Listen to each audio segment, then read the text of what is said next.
Hey guys, what's going on? Welcome back to the channel. Recently, my cousin came to me asking me to take a look at her Macbook Pro.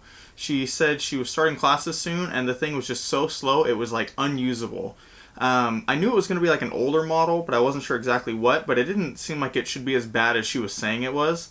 So I offered to take it up like the nice cousin I am and figured we'd take a look at it, clean it up, probably do some upgrades if possible, you know, SSD, max out the RAM, whatever we can do, and see if we can't get this thing working like new.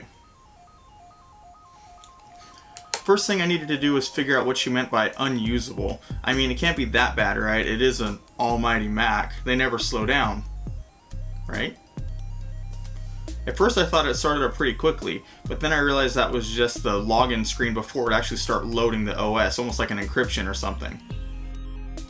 Once I put the password in, that's when I realized there might actually be something up with this thing. It took over a minute to get past the loading screen, and once the desktop was up, it wasn't much better. When I opened Chrome, I actually thought something was wrong. The little icon jumped up and down for over a minute before it finally opened up.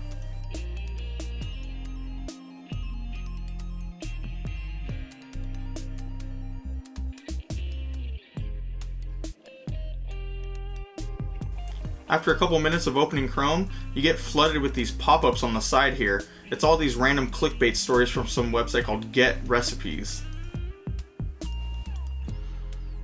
Now that I got those out of the way, I can finally check what the specs are on this machine. You can see here we've got a late 2011 MacBook Pro, 2.4 GHz i5, 4 gigs of memory, and a 500 GB hard drive. The plan is to upgrade the memory and the hard drive to an SSD. I don't actually know what the max is of the memory this can take, but I'm going to throw 16 gigs and see what happens. Now that I saw what she was talking about with the usability, I was ready to shut it down and do some upgrades. But here's another weird quirk. It won't actually shut down, it just sits at this black screen with the cursor. So after waiting for a few minutes, I knew I had to do the pillow trick to put it to sleep. Turning it over, this is super simple to get into. This is the model before they changed to the proprietary screws, so these are just regular old Phillips. Taking a look into this machine, right away I can tell the source of the poor performance. It's this 500 gig hard drive that's rated at 5400 RPM. I can't understand how this was sold as a premium laptop, probably costing more than 1300 bucks, and Apple put a 5400 RPM drive in there. Anyone that had one of these knew how was the performance out of the box. Even if it was all fresh, I bet it still chugged along. I removed the memory and then grabbed my bag o RAM to find something to swap in. What, you don't have a bag full of RAM sticks? Installing the RAM was super simple. Just push the sticks down until they're fully seated. To install the new SSD, I needed these little tabs from the original drive. Then it was easy to reinstall. I'm using a 256 SSD, and while this is half the size of the original drive, she wasn't even close to using up the capacity of the 500 gig, so she should be good to go. I should mention I previously did a time machine backup on this system since I knew she wasn't going to want to set this up from scratch. I opted to restore the backup onto the SSD to make it as seamless for her. Had this been for me, I would have done a fresh install. Here's where I have to admit, I wasn't fully aware of how the time machine backup worked. I thought I needed to reinstall the OS fresh and then I'd restore the time machine on top of it.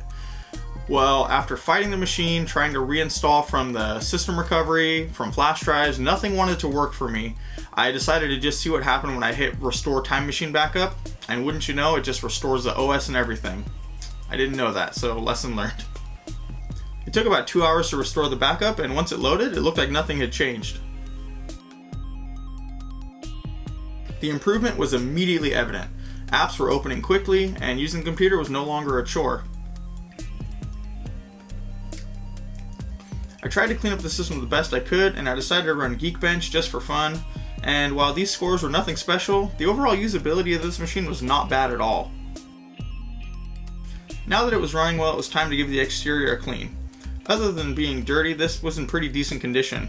I used a normal cleaning wipe all around and it came out looking decent.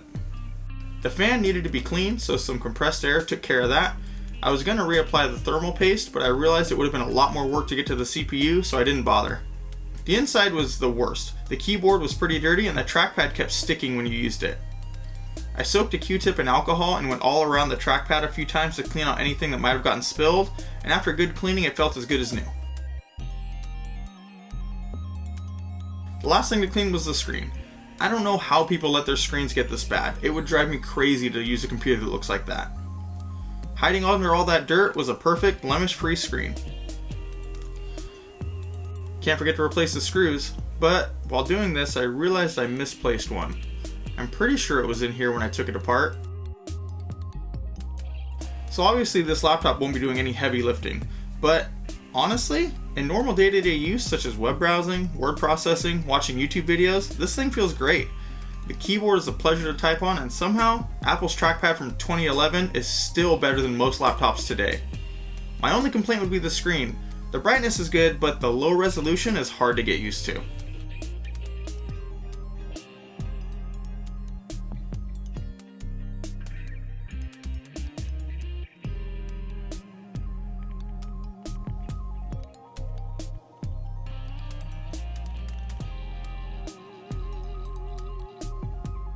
I think that'll about do it. This is a pretty simple job other than some things taking way longer than they needed to due to the slow system.